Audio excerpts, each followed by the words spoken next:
নিজেকে একটি চিঠি। প্রিয় আমি, কেমন আছো তুমি? জীবনের এই দৌড়তে নিজের খোঁজ কবে নিয়েছো তুমি? মনে রেখো, তুমি যথেষ্ট শক্তিশালী। তুমি পারবে, যদি তুমি নিজেকে বিশ্বাস করো। হতাশার অন্ধকার যতই ঘিরে ধরুক, তোমার ভেতরেই লুকিয়ে আছে আলো। ভুল হবে, কষ্ট হবে, পথ হারাবে কখনো, তবুও থেমে যেও না। হাল ছেড়ো না কোনোদিন। অন্যের জন্য নিজেকে এতটা নিঃশেষ করো না। নিজের স্বপ্নগুলোকে অবহেলা করো না। সময় দাও নিজেকে, নিজের ভালোবাসার মানুষ হও। নিজের ছোট ছোট আনন্দগুলোকে ফিরিয়ে আনো। নিজের প্রতি একটু কোমল হও, কারণ এই পৃথিবীতে তোমার সবচেয়ে আপন তুমি নিজেই।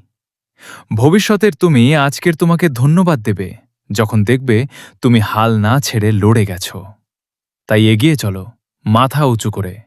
তোমার গল্পটা তুমি নিজেই সুন্দর করে লেখো।